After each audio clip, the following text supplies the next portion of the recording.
All right, come on up here, Jeff. Okay, I'm coming. The JW, Jeff. I'm coming. I'm here. Who in this room has already read the Boaz business book or has a copy? All right, I love it. Who had a takeaway from that book? Oh. Did you know that Boaz did all those things?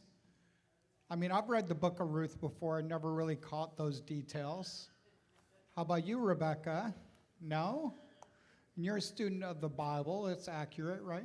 Yeah, it's good. Yeah, Jeff, Boaz no, was. come on up. I'm going to do from down here, Bill. Oh, I got to come down Jim. here No, to no, stand no. I'll with come you? up here. I'll come up here. Okay. Boaz was a long-term thinking real estate investor, making decisions and investments for at least the next 20 years out. So there's a takeaway.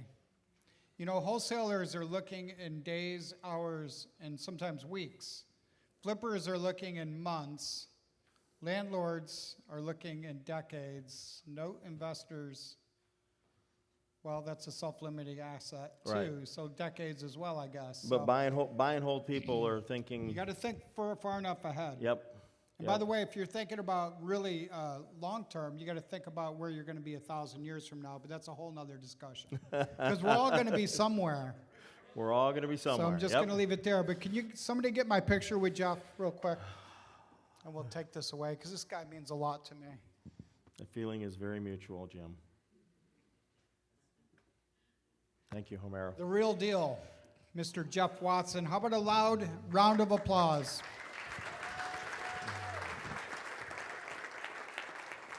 Thank you. All right. Why don't we just go to power? There we go. All right. So I have a wonderful problem. I have an absolutely wonderful problem. If we can go to the first slide or whatever, perfect. I am all out of books. I came with 50. They're all gone. So I've got, well, actually, I came with 48 because my mom got 2 on the way here because she's in Lakeland. So I've got $960 or $980 sitting over there because someone overpaid, and so generous of that. I'm not going to call him out. I'm just looking at a fellow Buckeye that did it. And it all benefits Share the Love. So if you need to get a book and you want to still benefit Share the Love, then that's the QR code to do it, okay?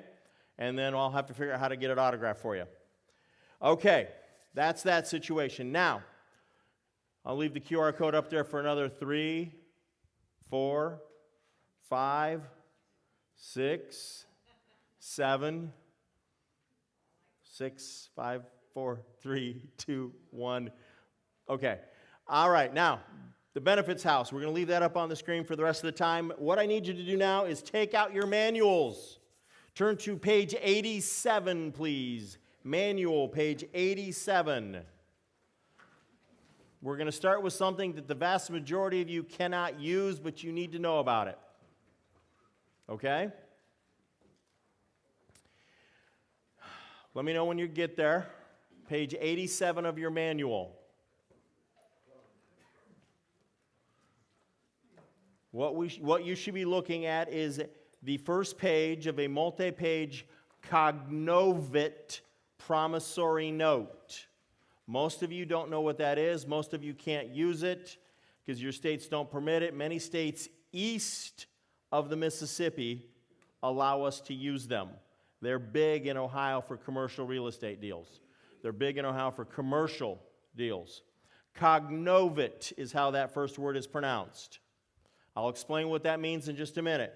What I'm going to do now is I'm going to go through a series of promissory notes that are in your manual, and I'm going to highlight what I think are the things that you want to take away. Is there one universal, fits-all, works in every situation promissory note? No. Draft by design, not by default. Draft by design, not by default. So I'm giving you in the manual a number of different versions of notes so that you can what? Customize your own note for what works for you in that deal. So, I like, on page 87, we have got the Cognovit promissory note. Then we've got this box. I love these summary boxes. because it's a real quick index summary of what all's involved so that we can see what's happening. Okay? And then we break it down. We've got some more nice stuff. I love, come on over here onto page 88, paragraph number 2, the monthly payment / per diem. I just like to calculate it out so there's no questions. Here's what the per diem is. Per day, this is what the interest is costing. Okay? And by the way, I'm going to go back into what I think, and this is where we had the borrowers up here say one thing and the lenders on the other side said the other thing. I like my monthly interest-only payments as a lender because if they're slow, if they're interrupted, that's my first red blinking light that there might be a problem and bankruptcy could be coming. Okay? So let's turn to the next page. On the next page, there in bold, all caps, you should see, borrower further acknowledges and agrees that the real property is being purchased and held for investment purposes only, and that it is not borrower's primary residence. Further, borrower represents and warrants that the purpose of this loan is for commercial and business purposes and not for household, consumer, or personal purposes. Why do I have that language in there? It's self-exculpatory Dodd-Frank language. I'm making a business loan to a business. Okay? Now, paragraph number 9, just underneath it, we have /cognovit or default /cognovit provisions. Lender may serve a notice of default upon the borrower with the following address. I want my borrower to be easy to find. And if I'm a lender, I want to be easy to find as well. Because I don't want ever there to be a problem with getting me notice if something else is going on with the property that I have a lien on. Say the state of Texas wants to widen the road on a house that I have a lien on. If my deed of trust is recorded and it's really easy to read the deed of trust and find my address, then I'm going to get a notice from the state of Texas that I have an interest in a piece of property that they're going to take part of by eminent domain, and therefore I'm going to get a nice check. My uncle in Texas just went through that. He got a nice check for 30 feet, which was equivalent to what his total investment in the entire property was. Not a bad day, you know? We want to be easy to be found. Next page. See the box on the next page. That is what Cognovit is all about. So let me explain how this works. There has to be a warning in obvious language that says, by signing this paper, you give up your right to notice and court trial.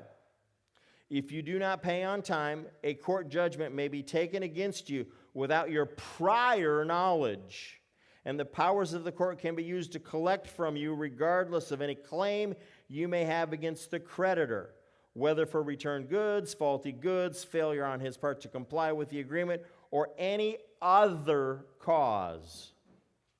So how does this work? Cognovit promissory notes work like this. You borrow the money, you sign it. You fail to pay on time as agreed. The lender drafts a lawsuit for judgment on the note for default. Serves you with a notice of default. You know you're in default. You've not paid for 60 days. You've not paid for 90 days, whatever it is. Lender files the lawsuit with the clerk of court on Monday morning. Monday afternoon, another attorney, friend of the attorney for the lender, shows up and confesses or admits or agrees to judgment against you. You got sued on Monday and you lost on Monday.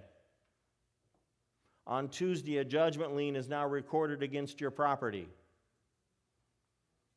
On Wednesday, a foreclosure can be filed. Do you see how fast we can move things along with Cognovit notes in the state of Ohio and elsewhere? No, I don't see them used in Florida. Okay? So that's something to be aware of. All right? Now, why do I have the house slide up on the screen? Anybody know that yet? Anybody figure it out? We're talking about the garage area. Because remember, we're talking about payments towards mortgage, amortization, interest income, collateral, and security for promises to pay debt. What's a promise to pay a debt?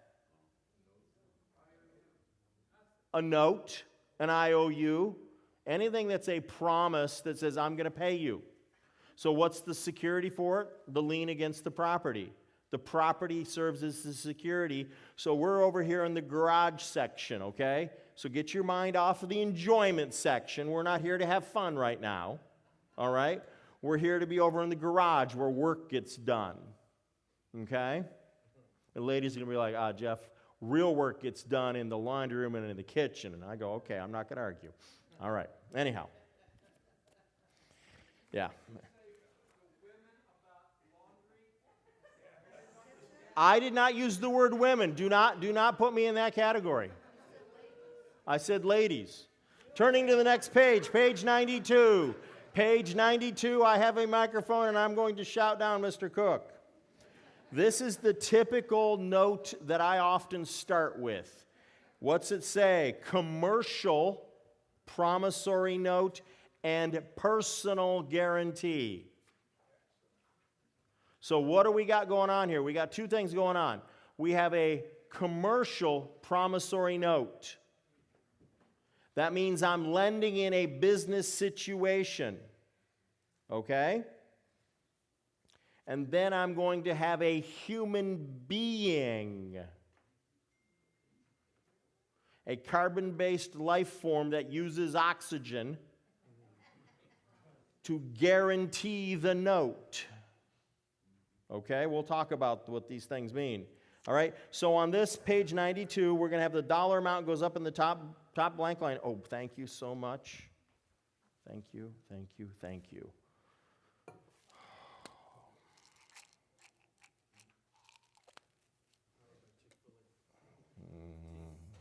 Not enough caffeine.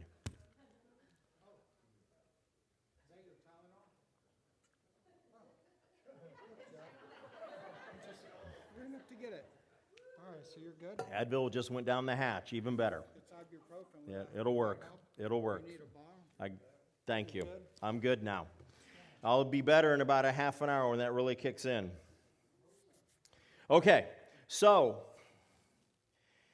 let's talk about what's on this page, page 92, that I want you to really pay attention to. We set it up as a commercial promissory note with a personal guarantee. In the second paragraph, we spell out a number of important factors. The dollar amount of the loan,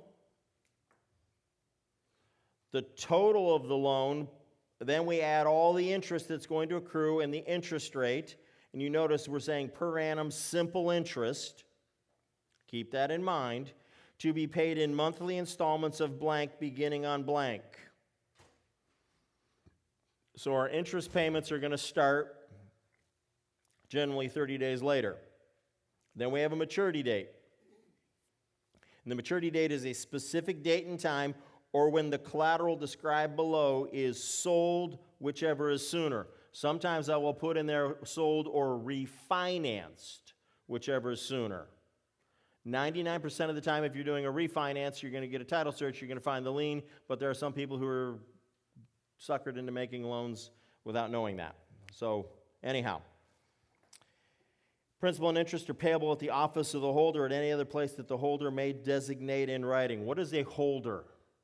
Anybody know what a holder of a note is? Brenda, you should know this. Pardon me? Yeah, the lender, the person who owns the note. The holder or their agent, their servicer. Okay, just checking to make sure. I don't want to tell Eddie you got that one wrong. Yeah, okay, good. All right, in the next paragraph, if fulfillment of any provision herein or any transaction related hereto or to any indebtedness secured hereby, at the time performance of such provision shall be due, shall involve transcending or going above or exceeding the limit of validity described by law. if I've charged you more in interest than I legally should have, then ipso facto, Latin, which says we're going to make it as if the obligation fulfilled shall be reduced to the limit of such validity. So if I was charging you 37.9% in the state of Michigan, and usury is 35%, we're going to reduce the amount that you owe down from where the interest calculation now is showing to be 35% instead of 37.9. That is a savings clause. Now, Foster, the bad news is Florida has an anti-savings clause regarding their usury. Dude, you let them slit that one through the state legislature. I don't know why, man. Okay? Bottom of page 92, once again, you see a bold, all caps. Once again, that language of it is for business purposes. Okay? Now, turn to the next page. I think that's what, page 93? Yes, page 93. In the middle of that page, I have what I think is one of the sweetest pieces of verbiage you'll see in this whole class. That is, if you like making money. Is anybody opposed to making money? Is anybody opposed to making more money if the borrower defaults? Do you think that's a good idea, that if the borrower defaults and your headache goes up to where it now suddenly becomes a 4 Advil instead of a 2 Advil, you should make more money? Right? Forrest, you're just kind of looking at me like, huh? So here's where it is. Okay, so in the middle of that page, it says, if any payment is not paid when due, or if the payment does not cover all interest accrued through the date of payment, remaining interest accrued shall be added to principal and shall bear interest at the rate of, and you can stick in an interest rate there. You can put in your default interest rate. So let me tell you a story. I did a wrap loan for a borrower in Cleveland, Ohio. He had a really nice commercial building, triple net lease with 3 tenants. And I got a friend of mine out of Atlanta to fund a big chunk of it. And I took $10,000 from my self-directed IRA-owned trust, and I wrapped the $150,000 from the lender out of Atlanta. So we made a $160,000 loan. And that loan was, he was a little slow at times until COVID hit. And then he missed 7 months of payments because of COVID. And the loan balance owed, after he'd been paying for a year and a half, COVID hit. When the 7 months of COVID was done and he began paying again, his then loan balance exceeded the original loan amount. Why? Because according to the way some lawyer, I won't mention any names, wrote the loan documents, all of that unpaid interest that had accrued for 7 months rolled back up into the note and became principal that we began to earn interest at a higher interest rate. Now, the default interest rate kicked in. The default rate kicked in. Now, let me tell you about a mistake that I made. And Chuck, you're going to appreciate this one. There was a variance in my default rates between the wrap note and the underlying note. And the wrap note wasn't accumulating as fast as the underlying note was. I had made a mistake. So make sure you invert that. Don't do what Watson did on that deal, because Watson made a mistake. Make sure your default rates are the same, or the default rate is a higher rate in the wrap note. Because if you go into a longer period of default, it can hurt you. We worked our way through it. But does everybody understand what that language is saying? Okay? Do you see how that can really start piling up? So today, this guy owes me $18,637 on a $10,000 note. And he's been paying for years. Do you think I'm crying? No. Not at all. Is he complaining? No. He knows he's screwed up. Next page, personal guarantee. Once I cover this, then I'm going to give you an overview, okay? I put the personal guarantee as a part of the note. It's all one, it's a separately labeled section of the document. And if you note at the beginning of page 1 of the note, it says commercial promissory note and personal guarantee, so that they're together. Okay? And you notice at the bottom of this page, it says page 3 of 3. Okay? So this guarantee shall terminate and be of no further force and effect only upon payment in full of the amounts due under the note. Okay, we're just above the signature section there. So the personal guarantee is 1 page long. You with me? Should be what, page 95 in your manual? 94, okay. There's a space in there then. So then if we go through the big long boilerplate paragraph with blank lines in it, get all the way through there, all that stuff, because we're basically saying we're, as an inducement to make the loan to XYZ LLC, Joe Blow is going to personally guarantee the note. Okay? This guarantee shall terminate and be of no further force and effect only upon payment in full of the amount due under the note. Does it say the face amount of the note? No. It says the amount due under the note, because the amount due under the note can be more than the face amount of the note. So, Jonathan, just hold it for 1 second, brother, okay? So I'm going to give you a little bit of a crash course in something here, okay? When you sign something as a personal guarantee, you are pledging everything that you currently own, everything that you are making now, and everything that you will earn in the future towards to be available to satisfy that guarantee. Do you understand the breadth and force of being personally liable on a note? Do you understand why, if I can get, in the state of Ohio, a borrowing LLC to sign a cognizant note and I can get a personal guarantee, what I can do to people?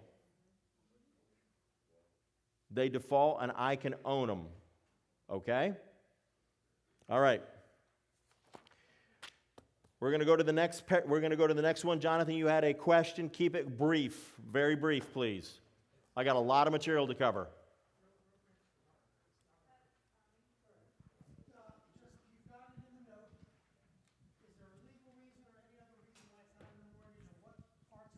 We haven't even gotten to the mortgage yet, so no, you're way ahead of me. You're way ahead of me. What's wrong? Have you read all the mortgages in here yet? We're just about notes. We're talking, is it about a note, not about a mortgage, because we've not gotten to mortgages yet.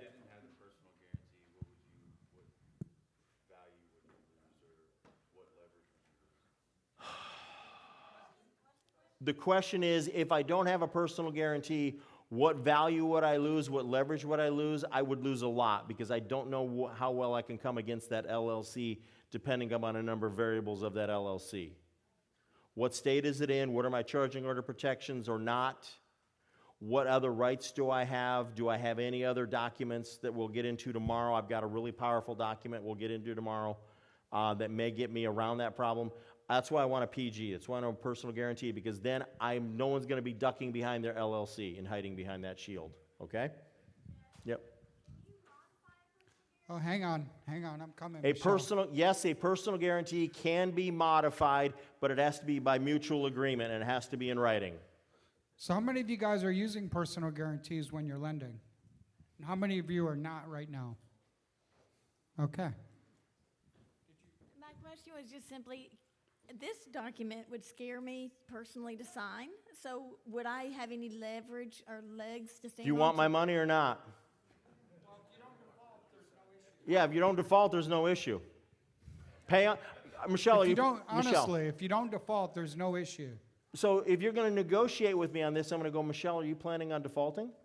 Right. Is there some reason you're not going to pay as agreed? But if you sign a personal guarantee with somebody else, for example, okay, I hate to go into details because I know we're in a hurry, but if you sign a personal guarantee for something your children do, or if they always want a personal guarantee, so that's why I'm saying I'm never going to sign a personal guarantee.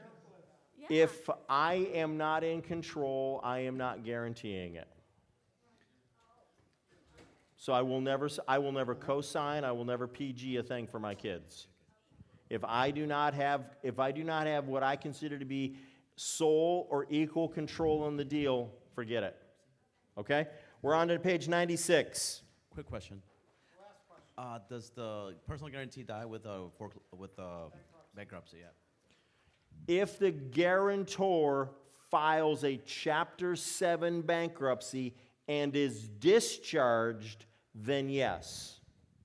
But that means in order to get discharged, all of your assets have been reduced to just the statutory minimum. And you're down to barely anything. So what's the key? As a borrower, if you will sign a personal guarantee. I have signed many of them. I signed one last week. So, but you can't default. And as a lender, if you're lending and you're not getting a personal guarantee, your takeaway is you're going to add it after today. Yeah. Accurate, Jeff? There's probably about $4 million in paper out there that I've PG'd in the last year because I'm in control of the deal. Okay, that scares me just to even think about those numbers. But anyhow, moving on. Promissory note, page 96. Everybody with me on page 96? Jake, am I going too fast? Okay, cool. There, once again, is a nice summary box here. I like the summary boxes, okay? Now, you notice there's some language right here underneath the summary box that I really like, beginning on the third line. It's the bold caps, okay? Where we go, whose address for purposes of this note is deemed to be blank, with all parties agreeing that service of any notice may be at this address. And then they or the borrower collectively promises to pay to the order of blank custodian, FBO, blank IRA, account number. Now I'm going to go on a little rant here, okay? When an IRA is making a loan, and an IRA is now holding a note and a mortgage or a deed of trust, I have a very, very strong opinion about this. And some of you guys are not going to like me. You're going to whine. You're going to whimper. You're going to go, but Jeff, and all this other stuff. But having represented IRAs, having represented borrowers, having represented custodians and administrators, having been at a title company, all this from all perspective, I want full, complete identification of that IRA. Full, complete titling. Why, you might ask? Because I want to make sure that if I've got 4 different account holders from the same IRA company that own real estate in the same county, and one of the 4 doesn't pay their taxes and doesn't keep up with the building codes and doesn't keep the trash and the weeds mowed, I don't want that lien to encumber the other properties that IRA is a custodian over. But Jeff, that would never happen. Oh, well, then why am I trying to unwind that in Cuyahoga County right now? Because why am I having to sue another lawyer for malpractice? Because he didn't do it correctly. So if it says the iPlan Group, agent for custodian for the benefit of Fred and Wilma Flintstone 401k plan, then if Barney Rubble doesn't mow his lawn, it's not going to affect Fred and Wilma. Okay? But if it only says the iPlan Group, agent for custodian, account number blue, then I got a whole lot greater confusion on a title exam issue. Okay? It's really hard to confuse Fred and Wilma with Barney and Betty. Okay? But if we're down to just account numbers where there might be one digit different than the other one, then we got an issue.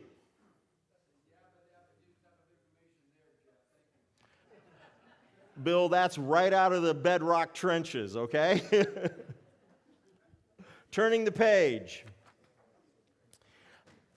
Here's what we do here's another way we juice our returns.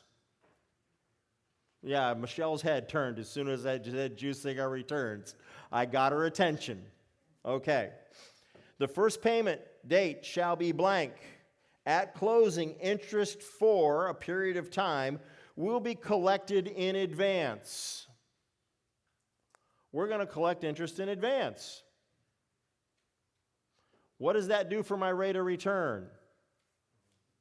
Makes it go up. Okay? So we're doing these little things. Now, here's what I want you to understand. Every one of these notes is different. And you draft by design. Okay? Please don't just say, well, let me grab some form and fill it out and use it. That drives lawyers like Mary and I absolutely nuts. We want you to think about the deal.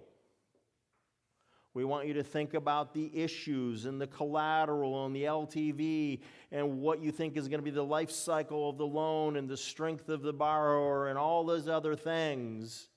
And we want you to think clearly about how to structure it. So when you call me up and say, hey, can you quickly draft a set of loan docs for me? I can't do as good of a job in 30 minutes as I can if you give me 3 hours. And if you can't tell me about the deal, how do I know how to start to customize for you? So when we were doing a lot of stuff, when Debbie and I were doing a lot of stuff on a regular basis for Jim before Jim slowed down and was doing some other stuff, we got to where Jim would send us exactly all the details on one page. And then that would let us knock stuff out, and then I could review it and have a conversation with you and see about what are the changes we got to make, and then away we go. Okay? And so that lets me, and based upon the information that Jim would give me, I would draft accordingly. And I can tell you flat out, on the deal where Jim and Lauren lent together, that paperwork looked very different than what it does if Jim was wrapping Deidre Hammond lending to Junior Martin in Hammond, Indiana. Why? Because of the difference in the terms of how it was negotiated. All right, next page. There's an insurance clause, paragraph 8. Borrower shall insure the premises against fire and extended liability and name lender, its successors and or assigns as mortgagee as its interest may appear under an insurance policy in the minimum amount of this loan. What does that mean? That means the lender is named on the insurance policy as a mortgagee. What does a mortgagee mean? It means that you have an insurable interest that is different and uniquely different from that of being the owner or the insured. You have different rights under the policy. You have a greater right for the ability to catch up a payment if it's late than if the insured would have. And then there's the language in here that it would say that it would be successors and or signs as mortgagee as its interest may appear. ATIMA is the abbreviation for that.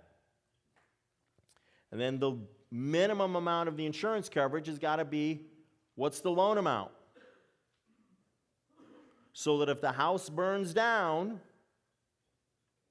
and you're owed $150,000, the first $150,000 of the $150,000 insurance policy comes to pay off your $150,000 loan. You're done. You can do your release and satisfaction. The borrower now has a burnt shell on a free and clear piece of land. Thank you. Goodbye. Mortgagee, lost payee, yin yang, same. No, it's not yin and yang, but you know what I mean. Tomato, tomato. Okay? Yeah. Go down, last paragraph on that page. Other events of default shall include any breach or breach of any condition in any security agreement in the mortgage, if any, having priority over any security instrument or any security given to secure this note, including death. Death is a breach of the loan, but I don't think that's your biggest problem, okay? Insolvency, dissolution, liquidation of the undersigned, or any endorser, guarantee, or surety thereto, filing by the undersigned of an assignment for the benefit of a creditor, or bankruptcy. So you file for bankruptcy, you've breached the loan. You've not paid, you're breached. We're now going to be able to do whatever we can to get our money out of you in bankruptcy court.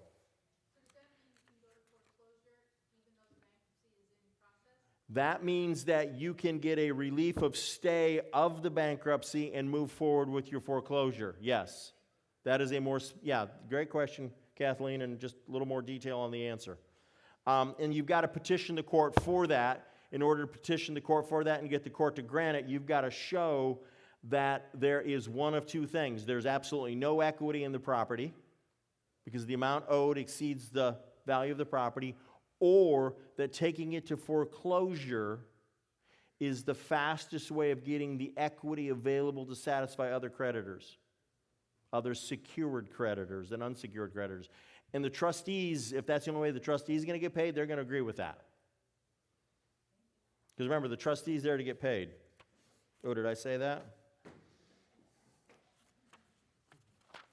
All right, now we're going to get to the fun stuff, page 101. How am I doing on time?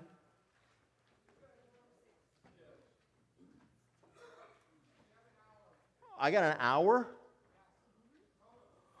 Oh.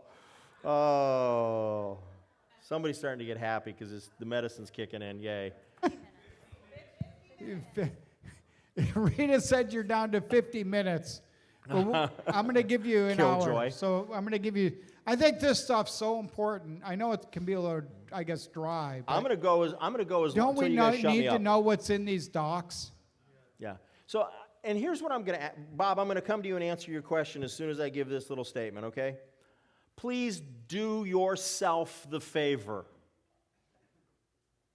Please benefit from and rip off 33 years of experience put into these documents and everything I have learned from being at 25 different Dykes Boddiford seminars and 20 different Pete Fortunato seminars and 2 Jack Miller seminars and I don't know how many what boxes I've been to. And all that stuff distillates in this brain, works its way out into some of these documents. So please do yourself a favor, rip this stuff off by reading it and figuring out what's going to work in your business. You do that, and whoever you take these docs to have them reviewed or whatever you come up with, they're going to save it on their word processor as like, ooh, yeah, this is good stuff. All right. Bob, you had a question.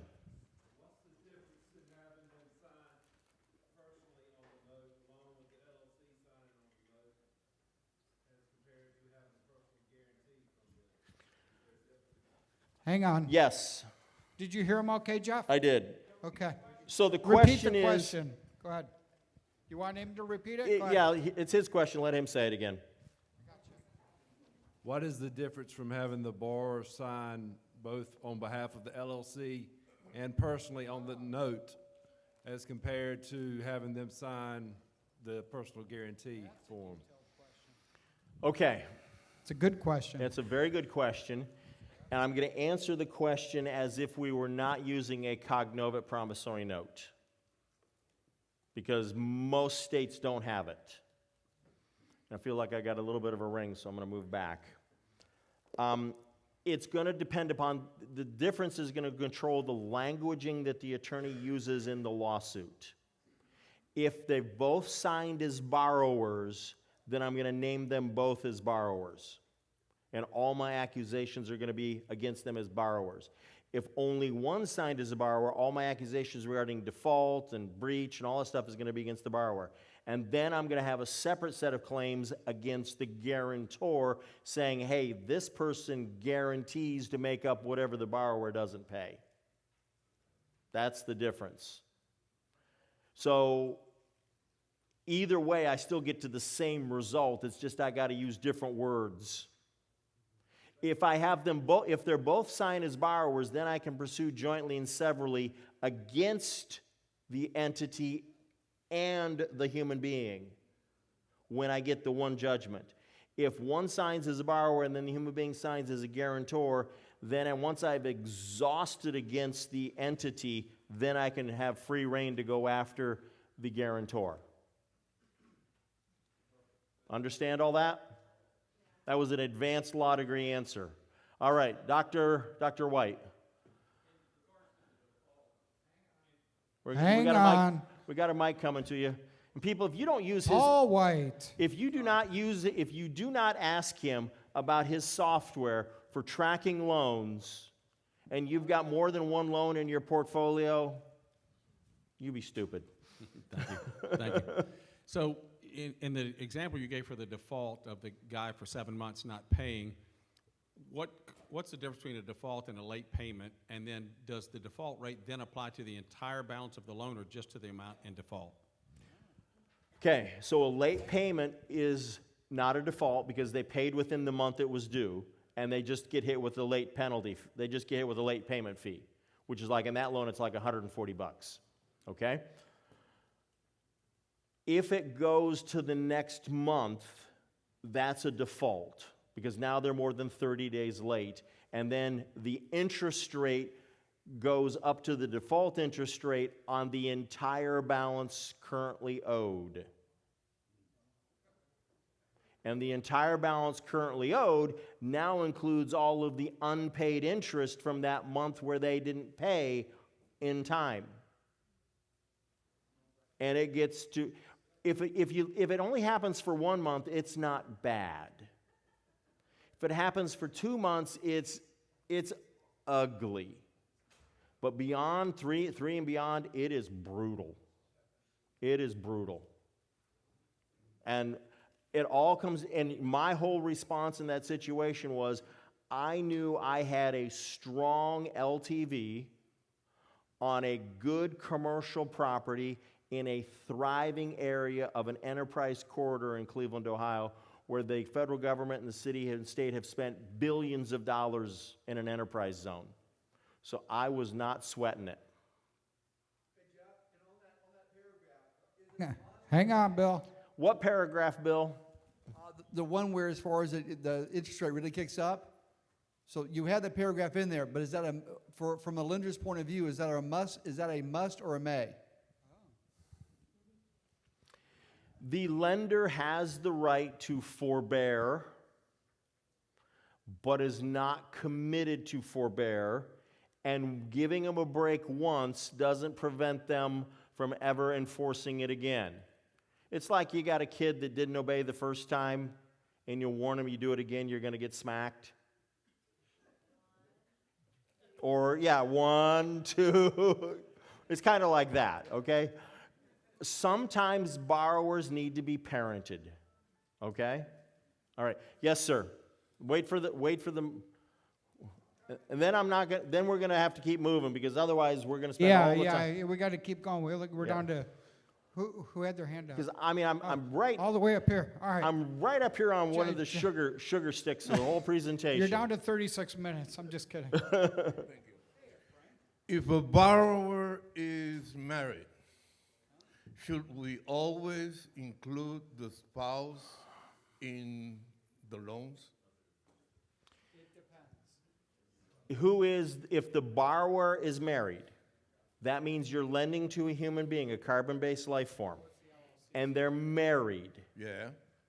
then you, at a minimum, want the spouse to sign the mortgage or deed of trust. Because the spouse has either a dower or curtsy interest up to 1/3 equitable interest in the property if the borrower is married. Now, if the borrower is an LLC, the borrower cannot be married. But the promissory note is signed by a human being. The promissory note is guaranteed by a human being. Right. So should the spouse sign the? Okay.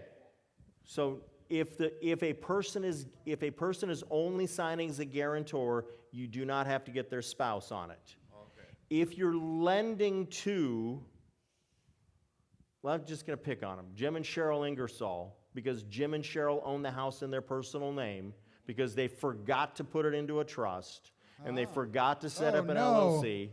I'm going down a slippery Then if slope. Jim wants to borrow money from you, you're going to make sure that Cheryl signs the mortgage or the deed of trust as the spouse in order to mortgage her dower or curtsy interest in the property. Okay? That was deep.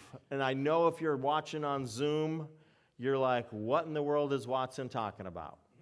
So Google dower, D-O-W-E-R, or curtsy, which is the female version, C-U-R-T-E-S-Y, and then go and watch at least 2 episodes of Downton Abbey,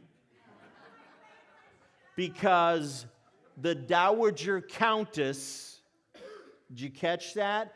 Dowager Countess, when her husband, the previous Lord, passed away, she inherited a 1/3 interest in the entire estate that entitled her, for as long as she was alive, to live in that very nice home that she lived in. Stand up with me so he sees us both standing.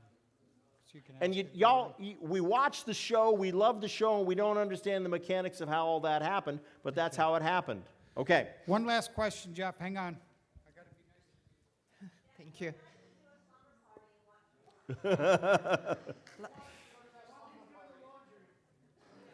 The late payment question, if the borrower paid a partial payment on the first and then doesn't pay till the next month, when the default interest kicks in, if he doesn't pay, like he paid on the 1st of January and next payment is the 1st of February, and I got like 128 out of 700.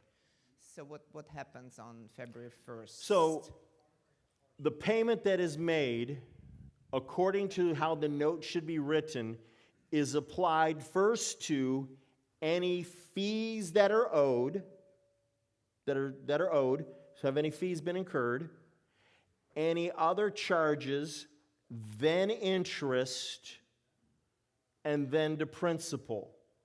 So that payment of $158 on a loan that you gave that amount of $6,750 or whatever it was doesn't cover the fees and the interest. So let's assume there are no fees. It only covers part of the interest. So the balance of that interest is then rolled up and added to the principal amount owed come February 1st. and then if you write the note to where it's default, if you didn't, well, it's not a default yet, so then the main interest rate starts applying to that outstanding principal balance with the interest rolled into it. Okay? And then if they don't pay the full payment and correct it in the month of February, then they're probably in default. And then their rate goes up from there. All right. Now I want to talk about one of my favorite documents. Now, why is it one of my favorites? Because we had the chance to hear Rapper Chuck. And he talked about raps. And I know a lot of you are loving and excited about raps, but you didn't ask the magic questions of what exactly does the wording have to look like? Because, well, here it is. So let's start. Page 101. Commercial promissory note with wrap, addendum, and personal guarantee. So, what do we got? We know that this we know that we're doing a wrap, but we know it's also a commercial promissory note, wrap, addendum, and personal guarantee. So, let's get into this. We got a dollar amount, we got a date, we got a borrower, we've got the payments and all that other stuff. And you notice in that second paragraph, plus 2 points, and we calculate what that is, to be paid and collected at origination. We didn't roll them into the note. Sometimes I will roll them into the note. Sometimes I want to collect them at origination. Okay? If I'm going to collect them at origination, I want to make sure that the wrapping lender collects them. Okay? Plus the accumulated interest and all that other stuff. So then we get it all in here, okay? Now, bottom of the page. If any payment is not paid when due, or if payment does not cover all interest accrued through the date of payment, I think that was just your question, remaining interest accrued shall be added to principal and shall bear interest at the rate of, so that's the answer to your question, okay? And then I've got on that next page, should this note or any part of indebtedness need to be collected by an attorney, then we're going to be able to charge attorney's fees equal to X% of the face amount of the note. Okay?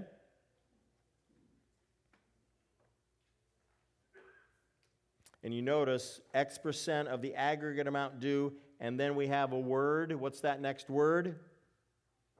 And all costs of collection. Collection may take years, may involve skip tracing, may involve all sorts of extra costs.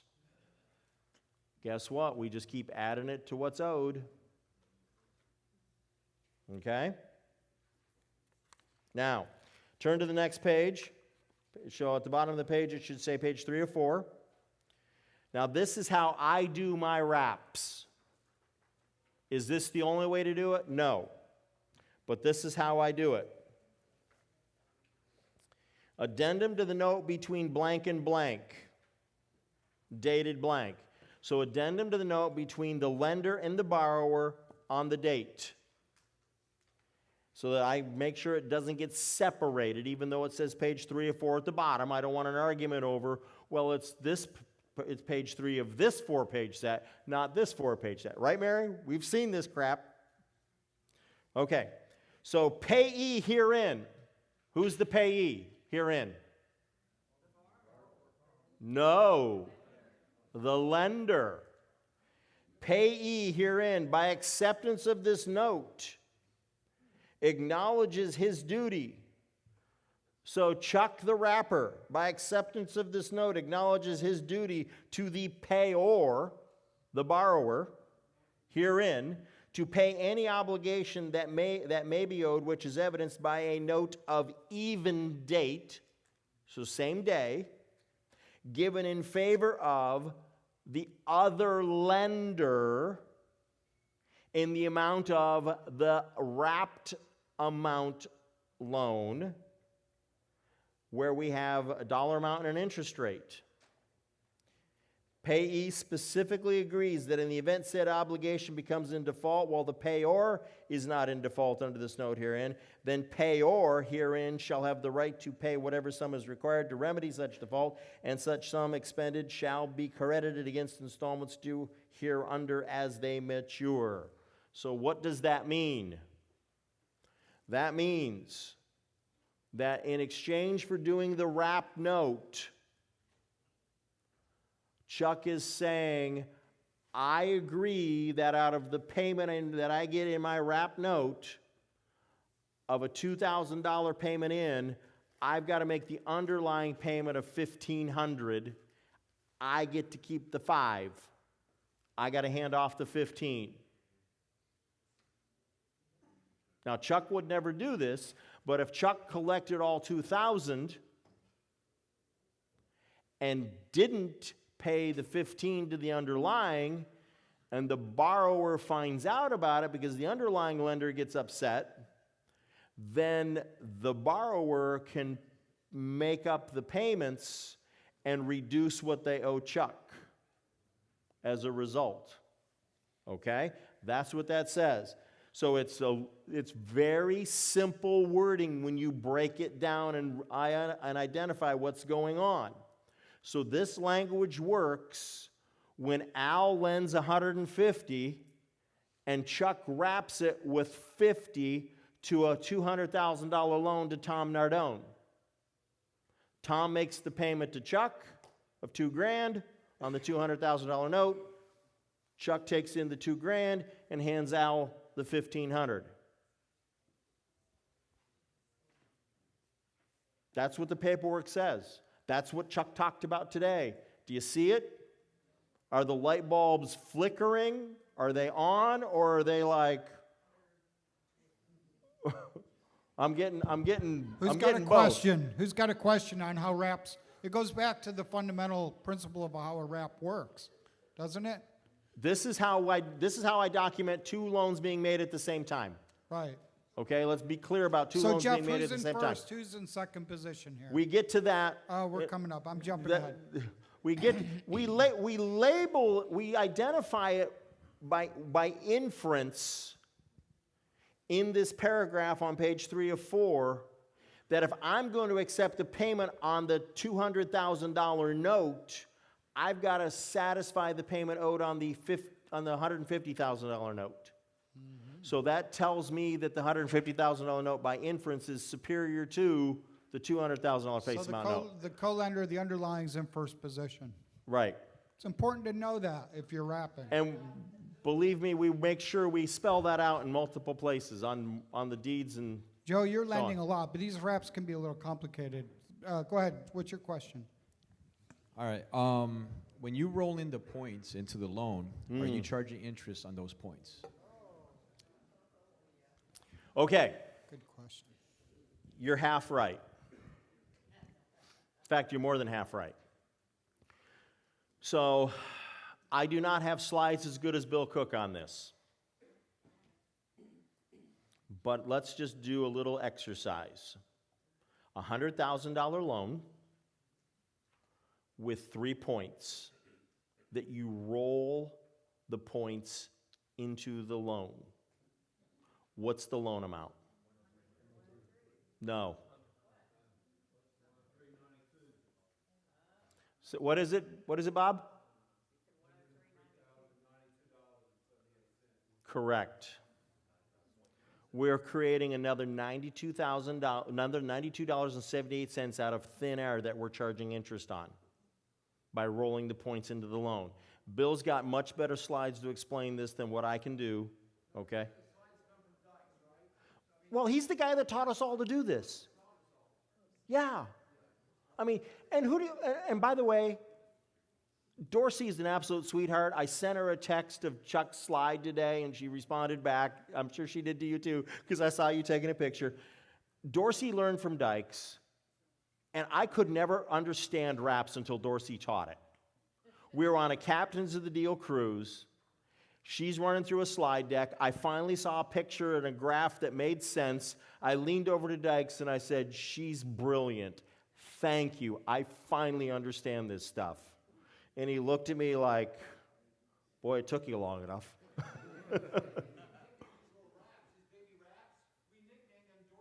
Yes, yeah, yeah. I mean, so Chuck, thank you for learning it the way she taught it. I mean, I smile especially because she talked to me about whether or not she should go out and teach these things. And I didn't know she came to Virginia and taught. I mean, you have to understand, Bill, Dorsey, and I have taught at many different seminars together. Okay? And so she would ask Bill and I and some of the others, is it worth it to go do this? And to see what has happened now from that, it was absolutely worth it. So it's really exciting. Right, Bill? What about her book? Well, she's got a book on how to do this, and it's available on the website of assets101.com. And it's a great book, and it's a great course, and you should go get it because it really simplifies this stuff. And it's got some sample paperwork in there. Wrapping for Profits. I couldn't remember the name. Thank you. Wrapping for Profits. Yeah. Okay. So, was that the only question we had? I was like, because that was like too easy. How many of you guys in the room feel like you have a pretty reasonable, comprehensive understanding of how a wrap works? We're not done with the paperwork, but I love seeing all these hands go up. How many of you are getting it, but you're not quite there yet? Okay, we're getting there. How many? This is like one of my big goals for the week was for how you many guys of to you understand came wraps. because you wanted to learn how to do wraps? Oh, the rest of us just want to be like Chuck. Okay, so those of you that came, get your hands back up. Jake, your hand should be up, buddy. Because your brother wrapped a deal with, your brother did a wrap deal with me, okay? And if you don't know Jake, meet him. His dad's been a longtime rehabber, client of mine. His sister gives me all sorts of grief about Ohio State. She's a D1 volleyball athlete from one of the best schools in the nation. And then his older brother just left the University of Michigan to go out to Arizona because they made him a better offer to play football there and knock people over. So just get to know the whole family through Jake. It's a great family. But we did a wrap deal. Tristan wrapped some other people as he lent some money to me, and I knew it, and that's fine. But if you came to learn how to wrap, with what Chuck taught you this morning and what you see here, this should have you about 75, 80% of the way there. There's 2 more crucial docs that we're going to cover.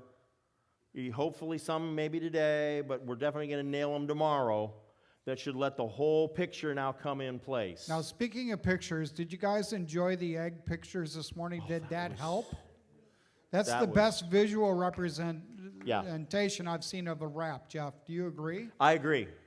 Now, Jeff, you told your story about when the light bulb went off for wraps, but for me it was when you were my guest on Inner Circle Zoom for my community, and you taught wraps for like 45 minutes, boom, it went off for me. That's when I started doing my wraps.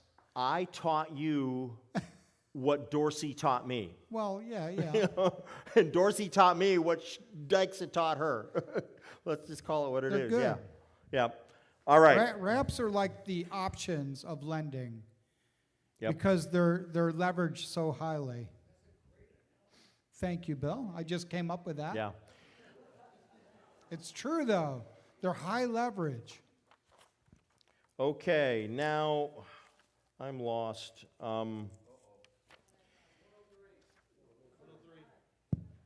I once was lost, but now I'm found. That was our lunchtime song, Jeff. Yeah, okay, the addendum to the note. Right, Tim? Okay, let's turn to the personal guarantee. The personal guarantee looks the same as the other PGs. I don't have anything highlighted there. Then let's go to the next page, because this one's a little interesting. It's going to be 108. Page 108. Should say commercial promissory note and personal guarantee for an $18,000. 106, okay. 106, okay. For $18,000. You notice the date of July 11th to 24. See that?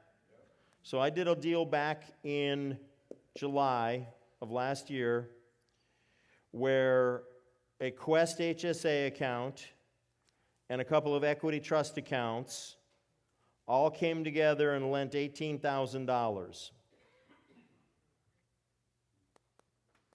So it obviously tells you these were all small dollar accounts getting together, right? So let's look at the languaging here because you need to see this. Chuck touched on this when the slides, but I want you to see how I phrased the languaging here, okay? So we've got blank trust with an address of blank as to its undivided 33 1/3 interest for $6,000 as a tenant in common, Quest Trust Company, comma, custodian, account holder's name, blanked out, HSA account number blanked out, with an address of what Quest address is, as to its undivided 16.7% interest for $3,000. And then Equity Trust Company, comma, custodian, FBO, Roth IRA account number blanked out, with its address, as to its undivided 25% interest. And then we've got another HSA account for 25%. Add all that up together, and what do you get? 100. You get a whole coin. So here's how we put 4 little accounts all together to work $18,000 together. Okay? And we charge 3 points, $540, to be rolled into the loan, plus all accumulated interest accruing at 12% per annum simple interest, to be with quarterly interest-only payments beginning October 11th. Next paragraph. Co-lenders are lending pari passu pursuant to the terms of an intercreditor lending agreement of even date, which has been accepted, approved, and executed by each of the similarly situated lenders. Maker, which is the borrower, understands and consents to such lending arrangement. Everybody just kind of got quiet and glazed over again.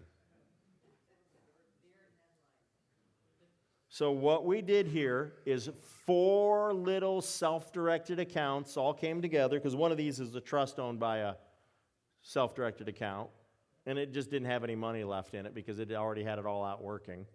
I'll tell you, the trust is one of my trusts. Okay, a couple of these accounts are mine. We gathered together $18,000. We lent it out at 12%, and we collected 3 points. So we lent it at 3 and 12. We rolled the points into the note. We didn't collect them up front. The easiest way, when I got 4 of them there, I'm not going to chop up $540 with these different percentages. I'm just going to put it all in there. We'll all just, off of our percentage, make extra money. Okay? But the paragraph that starts with co-lender and ends with lending arrangement, everybody understands what's going on. The borrower or the maker understands that he owes 4 different accounts, a total of $18,000. The 4 accounts all understand what's going on between them, okay?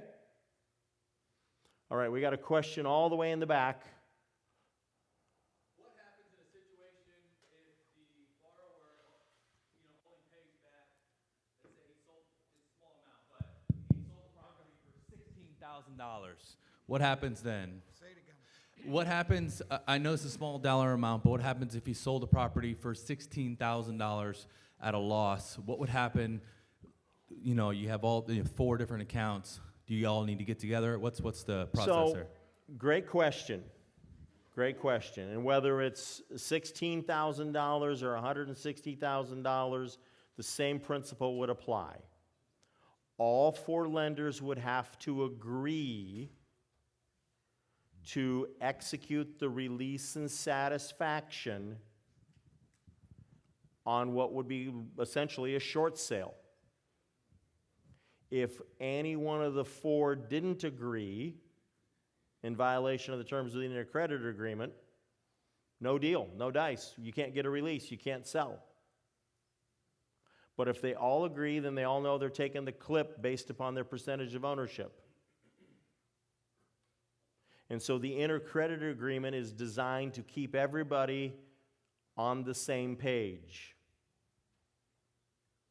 And it's a going forward from this, I'm going to do what Mary Hart does, and I'm going to start using a power of attorney as well. Just to belt and suspenders and then add some duct tape and baling wire to it. Okay? That's a good idea, Mary. Yeah. Dr. White?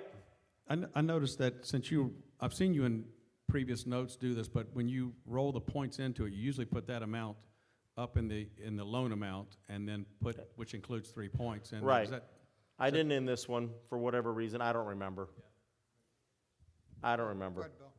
And hey, Jeff, and you may be already going to touch on this because the question was about what happens if the property sells for below. And I know this is a personal guarantee, but are you going to be touching on additional collateral? I planned on it, but not right at this moment. But yeah. Always thinking. Okay. Yeah, this particular borrower didn't have any additional collateral. All right, so then let's turn the page.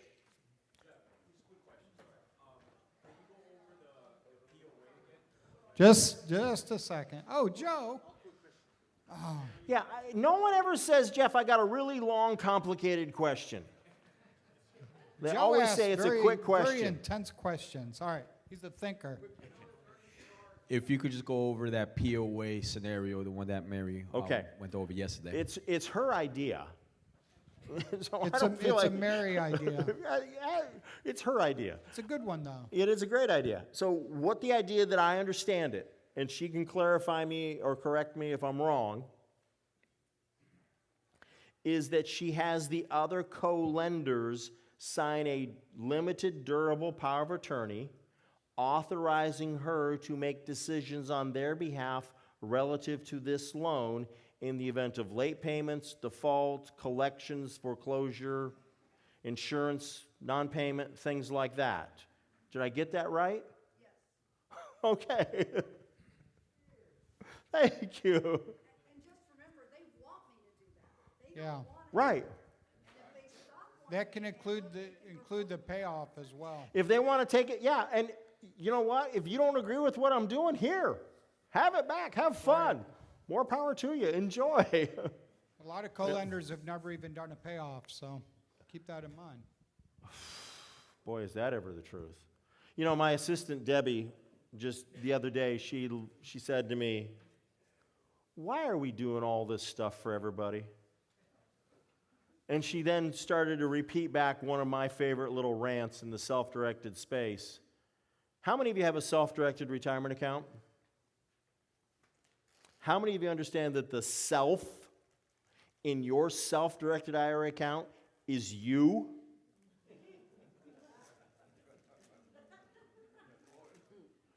A lot of you don't think that way. A lot of you are like, the custodian will do that for me. And Quest spoiled you guys rotten. You got spoiled rotten. Quest way over-delivered on customer service compared to the competitors out there. And that's why everybody loved Quest. Okay? We'll leave it at that. All right, page 110. Now we got a problem. The guy that borrowed the $18,000 ran short on the rehab. And it was time to make the first quarterly interest payment, and he didn't have the interest and he needed more money. So what do? We have an amended commercial promissory note and personal guarantee. Now you'll notice the odd dollar amount up there of $25,920.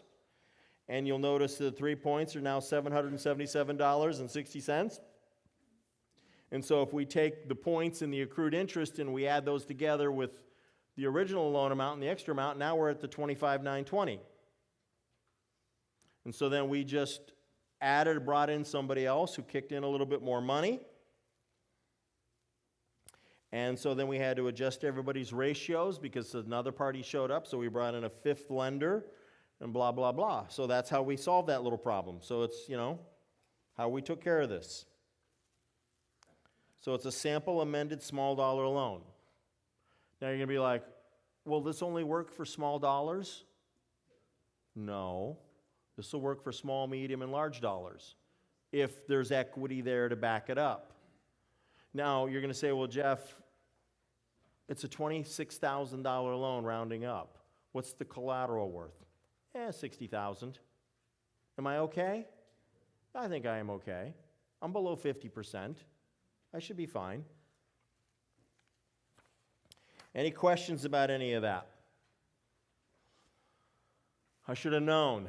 We'd have questions on the opposite sides of the room. Why don't you state it loudly? It's Susan, right? Suzanne, I'm sorry. State it loudly, I'll repeat it, and we'll keep moving. If I understand the amended note, If you understand the amended note, what you're saying is, originally there were 4 lenders, now you brought in a 5th one.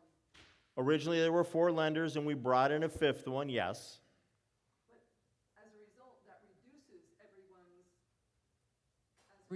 as a result, that reduces everyone's partial interest and therefore reduces their payment? The 4 people that were in the loan didn't add anything more. So then the loan amount grew, but their part of the loan didn't grow, so their overall percentage of the loan reduced, but they're still making 12% on the same dollars. Okay, so their payments are not lowered. Their payments are not lowered, but their ownership percentage of the overall note goes down because there's a bigger note. Okay, got it. You following me? Yes. Okay. Thanks. Good question. Very good question. I'm glad you asked it. And then we're going to come over to this troublemaker, this repeat troublemaker over here on the other side. All right, so this is a scenario where I'm assuming the borrower needed more money, right?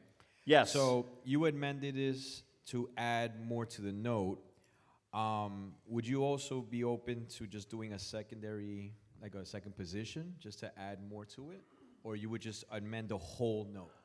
It was easier to, okay, instead of adding a second note and a second mortgage for, let's look at how much it was. $5,000, $5,500. Yeah. I'll just amend the note for $5,500. Now, if it was $55,000, yeah, I'd probably do a second. At what point do you do that? Like, what is your, like, is it more of like a risk factor or just a personal, decision? That's a great question. I have to think about that one. Because there has to be a level of risk for you, right? So you could say, hey, I'm going to do a second lien position on X amount of money, or because this is such a small loan, Okay, so here's the answer to the question.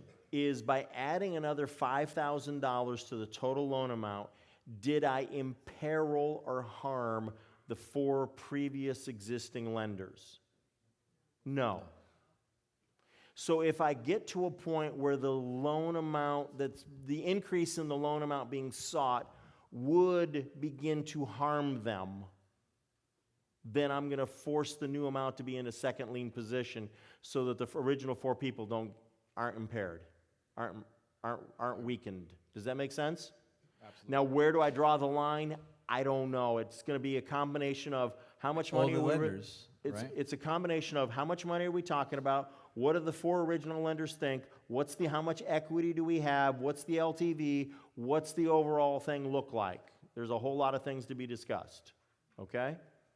But let's just say that we make an original loan of $18,000, and then he comes back and says, I need another 18.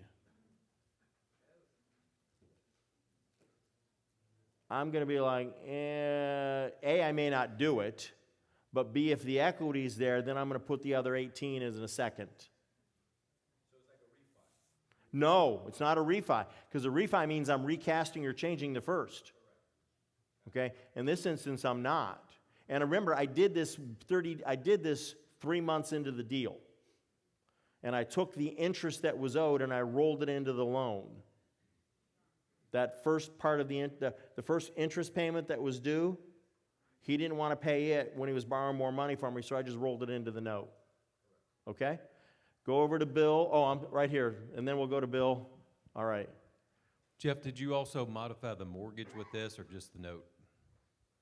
Honestly, I don't remember. Would you need to because of the increased value? Yes, I would. I would actually need to do an addendum to the mortgage, and I think that's what we did, is I had him sign an addendum to the mortgage where it was a new mortgage amount, and then went through the process of getting it recorded. Yeah. I think that's what we did. Yep. Hey, Jeff, just a quick question. Yes, Mr. Quick Question Bill Cook. Anyway, I was going to ask the same question because we always would also modify or do a modification of the mortgage or deed of trust. But the other question is, are you recording the amendment? Yes. If I'm going to modify the security instrument, and let me be clear what I mean is security instrument. If I'm going to modify the mortgage, the deed of trust, or anything else that's like a security instrument, and we'll get into some of the exotics tomorrow, I will make sure it gets recorded. Because I'm not going to let that, I don't want to take a risk of he goes to sell it and uses some other title company, and they pull it, and then they see that, and then they contact me for a payoff, and they're like, well, why is your payoff this when the face amount is this and there's been a perfect pay history? Then I got a problem, and I don't want to be there. Okay? Good question. All right. Page 112, also known as 112. How much time do I have left? Does anybody know? 10 minutes. If y'all take it easy on me and you don't get me with a, well, Well, we don't finish today. We will fit in tomorrow morning. Okay, you guys have got to take it easy on me to see if we can get to at least page 125, okay? And believe me, we're not going to read it all word for word between then and now, all right? Page 112. Page 112. This is a standard boilerplate mortgage, long form that we use in the state of Ohio. So this is not going to be acceptable everywhere else. This will be close, but not quite there. But this is a standard long form mortgage. Third paragraph. This mortgage is to secure payment of money as evidenced by a certain promissory note of even date in which the borrower is the maker and the lender is the payee, and in which the principal amount is blank with interest. I make sure that there's language in my note that references the address of the property that's securing the note. I make sure there's language in my mortgage that references back to the particular note so that there's no confusion. When we look at the four corners of the document, we know where to find the rest of the information we're looking for. It's not, well, I think it's this, or I can't remember, so it could be that. No, we read the piece of paper. The piece of paper right in the middle of page 1 of this mortgage gives me a date, because it says of even date, so it's the same date as this mortgage, and it gives me a dollar amount. And it tells me the parties are the borrower and the lender and the lender, and it tells me who the borrower is. So if I've got a piece of paper of a note with a certain person signing it as the borrower of a certain dollar amount on a certain date, we're pretty sure what it is. Okay? Now, we're going to jump. We're going to go to page 121. See how fast we did that? I want to make, yeah. I do have a recommendation. Is anybody struggling with insomnia lately? Then I do recommend that you read the entire mortgage. Particularly careful attention, beginning on the bottom of page 4 of 8, under environmental compliance. And then read the next 2 pages. And then come back and tell me all about hazardous waste, toxic pollutants, and everything else. Okay. So if we're in a hurry, if we're hustling to get a deal closed, sometimes I will use a short form mortgage. Okay? We've got a mortgage here that's literally just 2 pages long. Page 1 is the mortgage and page 2 is the signatures. And what we have here is know by these presents that blank, custodian, FBO, blank IRA, so on, hereby paid grants with mortgage covenants, and so on. So if an IRA is borrowing money, okay, we can use this. All right? Just take a look at the next page. Page 122. The mortgage is being signed by an authorized signer of the custodian for that IRA. So IRAs can borrow money. Not only can they borrow money, they can give security to borrow the money, i.e., a mortgage on real estate that the IRA owns. Just there you go. Answers that question, right? Everybody goes quiet. Next page, Exhibit A. This is one of my pet peeves, is I do not like being asked to draft paperwork without seeing the title commitment because I absolutely have to have the legal description. And I want to know what we're encumbering. And I will double check and make sure that the legal description is correct. I had one case one time where the legal description for a loan in Ohio was a piece of property in Kentucky. I'm not sure if there was really a valid mortgage there or not, but anyhow. All right, page 125. Page 125, and we will end with this. This is a mortgage, a wrap mortgage.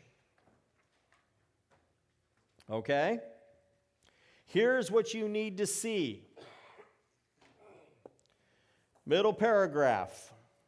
This mortgage is given to secure payment of money as evidenced by a certain promissory note of even date in which the borrower is the maker and lender is the payee, and which is in the principal amount of blank with interest, blah, blah, blah, blah, blah. And then we come down into the bold letters. This mortgage is subject to a mortgage in favor of blank, dated of even date, and recorded immediately prior and senior to this mortgage in blank county, Ohio. Can I make it any clearer as who is first and who is second? Goodwin, can I be any clearer? The only way you could do that is if you knew the actual recordings of the previous deed of trust or mortgage. But I won't know it because they're being recorded bang, bang. Exactly. So what am I supposed to do? Go bang, write in the date and the number and the IFN or AFN and the time, and then bang? It takes me longer. But yeah. Now, you're going to say, well, Jeff, why do you stress out about this stuff? Because I've had title companies screw it up. I have had title companies that were specifically told 1, 2. And they did 1, 2. And you want to get this one you're going to really love. We did a deal that covered property in 5 different counties in the state of Ohio. We did a lot of pieces of property with first and second mortgages. The assets were across 5 different counties in the state of Ohio. Randy, you know where this is going. In 3 counties, they got it right, and in 2 counties, they got it wrong.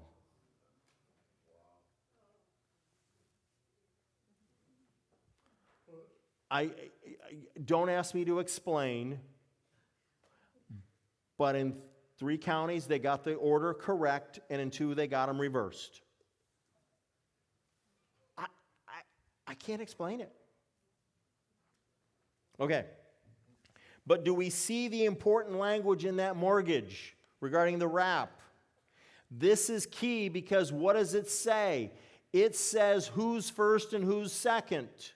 So that when you're talking to that co-lender and you're saying, your $150,000, Al, being lent to Tom is going to be in first position because here's the language that says Al's first. And Chuck, at $50,000 being lent to Tom, is second. And even if they get it wrong at the recorder's office, we have paperwork that says it was supposed to be like this instead of this. And so we can get it sorted out if we have to go through a foreclosure process. And by the way, in case you're wondering, that's why it got material when 3 counties got it right and 2 counties got it screwed up, is when the borrower went into default. Just saying. Okay? So the mortgage, that language is incredibly important. Okay? And with that, I'm going to wrap not going to hit another document. We're just going to do any questions for any time remaining. And then Rita's going to tell us what we're doing, why we're doing it. We only got a couple minutes, though. A couple more minutes. All okay. right. Lauren. It's about time you asked a question. My rap buddy. Is it necessary for a first and second, or could they just have fractional interest in both being first position on a wrap? Of course you'd ask that question. Because you asked that question because the deal, it's public record, so I'm not talking out of school. The deal that the two of you co-lent on, the terms of your deal were the same as far as interest rates and points. And so I put the two of you guys as co-lenders on the same documents instead of first and second. Right. So I lowered the recording cost and the doc prep fee and the whole bit. Because you negotiated against Jim better than the other people have negotiated against Jim. So it's okay to do that? It's okay to do that. And I've got samples of that coming. Okay. Yeah. Oh, that's good. Anyone else have a question? Here we go. Thanks, Glenn. Jeff, can you put the words first and second mortgage on the top, or senior and junior mortgage on the top, or is that not allowed? You can. You can if you want to, yeah. Just to be crystal clear? Just to be, yeah. You know, but here's the thing that some people will argue. That's descriptive and not binding.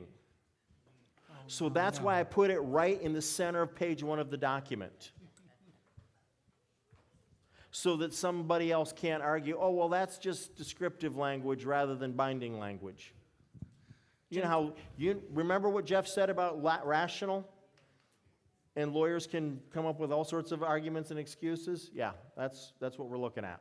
All right, O'Maro. Now you're speaking Wait, at Jeff, Dealmaker DFW in a few months, and you have a nice question for Jeff, I guess? Wait, sorry.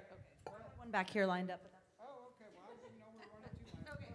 We'll do yours first. Go Bucks. Amen. So, first thing I noticed, is there any reason why you don't go out of your way to point out this is a commercial mortgage at the top and throughout? I know the one of the mortgages has the Cognova clause, but why not put all that, bang, bang, bang, this is commercial, not residential? Because the mortgage doesn't matter to me as much as the note does. I could.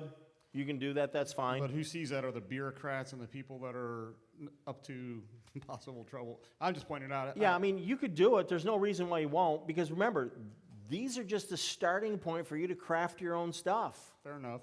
So you could literally take all the ideas and you could go, this is a commercial mortgage senior, or actually because this is wrap, it's going to be junior, commercial mortgage wrap junior.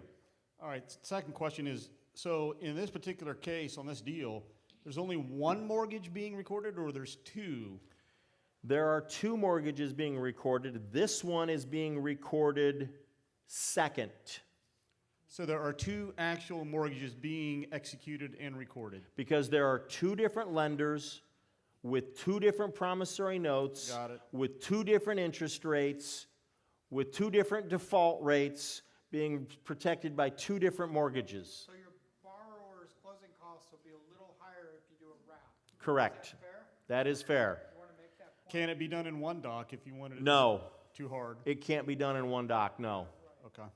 If we put the lenders together side by side where the terms are the same, the rates and so on are the same, then I can do it with one doc. But when I am making extra money for the wrap lender because I'm getting an interest rate spread and the points, then there's extra closing costs, extra doc prep and extra recording costs.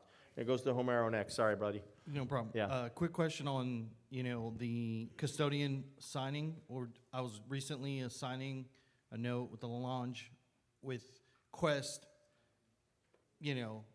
language, and then Inspira wanted Inspira, and the attorney drafted, the error or correction to the Allonge that Quest custodian, somebody has to sign. Is that going to be Inspire that's going to have to Yeah. sign? And if you're really going to be super technical, I would make it as to Inspira Financial LLC, custodian for, formerly known as Quest Trust Company, account number such, so that when I'm doing a title exam later on, I can connect the two together. Now, Inspira may not be smart enough to figure that out, because as well trained as some of these people are that work at these companies, they don't understand title law. Right. But yeah, I try and think ahead for them. Thinking is what all of this is about. We're going to go ahead and close out this session. How about a big round of applause for Mr. Jeff Watson? Woo! That was a lot of heavy hitting. I don't know, Jeff. I'm just really grateful you're doing my loan docs when I'm lending. You know what I mean? So it's good. Yeah, we brought up extra Tylenol. You had a quick announcement, Rita, and then I got one thing I want to close out with. Go ahead. Yes, no, just quick announcement. If you're going to the VIP dinner, I texted you, so I just want to make sure you check your phone and you see the information. And if you are going to the VIP dinner and you have room in your car, can you raise your hand? Oh. Okay, 1, 2. You actually have like a seat in your car. 3. Can we meet at 5:45 in the lobby, because there's just a few people that maybe need a ride. Otherwise, Efrain Uber. needs one, but right? You need a ride? Yeah, so 5:45 p.m. Let's meet in the lobby, but it's in your text message. If you Okay. don't see it, let me know. I want to close out honoring one group of people, which is the young people that just sat through that session. If you're younger than 25, I want you to come up front. Come on up, guys. Can you imagine learning finance in your early 20s? Seriously, you know what I mean? No, all the way up here, guys. Come on. You guys are young enough, you can make that step easy. I got to almost think about it a little bit.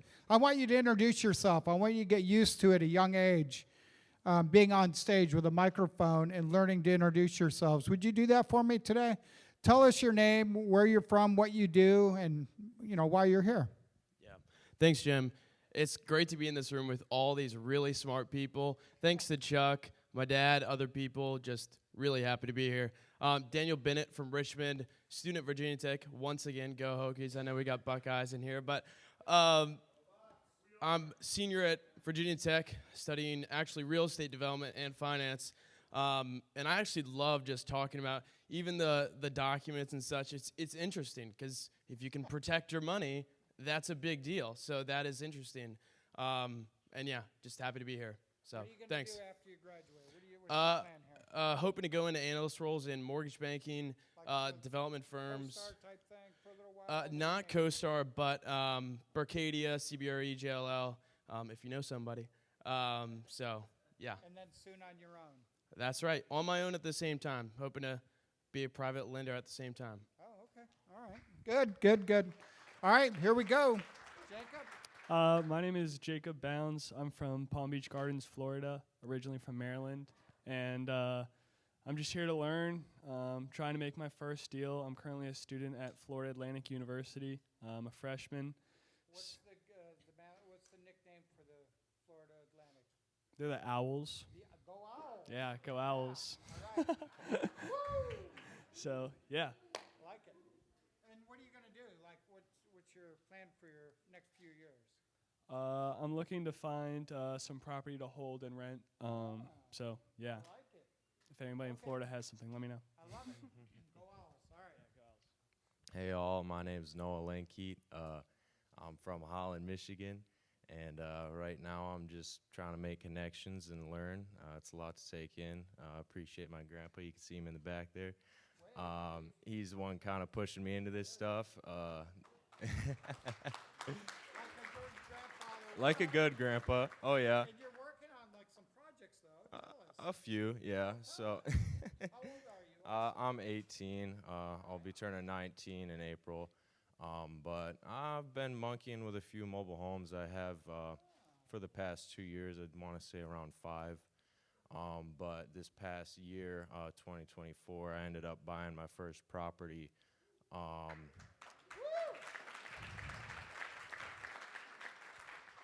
is it?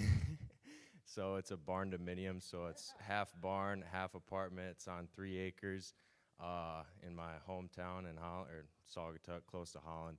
And yeah, been borrowed the money and been fixing it up myself for the past 6 months. And I'll say about I'm like 10% of the way done. I think in the next, I'd say the next year I'm looking to. Yeah, but my plan with it is to split up the apartment in half. So I already got it, the first apartment ready, and I'm hoping to rent that out to pay for my payment. And then I got a second apartment that I'm gonna live in, and then use the barn for myself because I also buy and sell cars and motorcycles and do that on the side. Yeah, a little bit. It's a little interesting. I'm making it work, but yeah, I'm really fortunate and very grateful. So.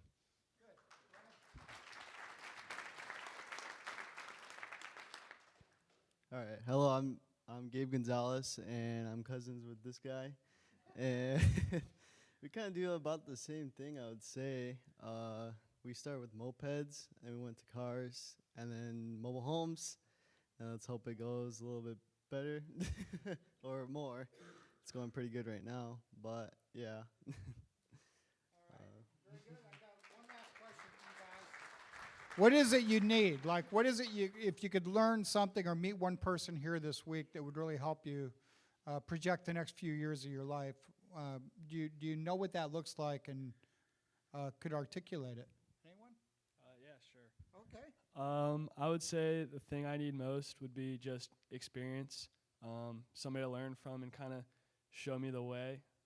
For me, making a deal is kind of intimidating, but I think once I get that first one going, it'll kind of take a lot of that out of there. So I would just say the experience and watching other people and how they've done it and just learn from that. And you're in the Palm Beach area? Yeah. Is anyone else in the Palm Beach area?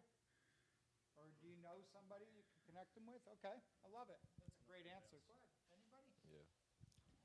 Yeah, I would probably say the same thing, experience, and really just understanding how, every part of the deal goes and kind of wrapping my head around everything and just the dumbed down explanation of how stuff goes, because there's a lot to it, and it's really, it's been difficult to understand, but, just, yeah, the experience. Jumping in is the best way to learn. So what I did, go ahead. What would help me is let's see. So yeah, the more I learn about private lending, I kind of want a partner now. So if anyone wants to partner with private lending, let me know. Good. Hey, part of this is I want you guys to get comfortable with a microphone. So go ahead. Absolutely. The biggest thing for me is I want to get the reps with financials, analyzing the risk and legal documents.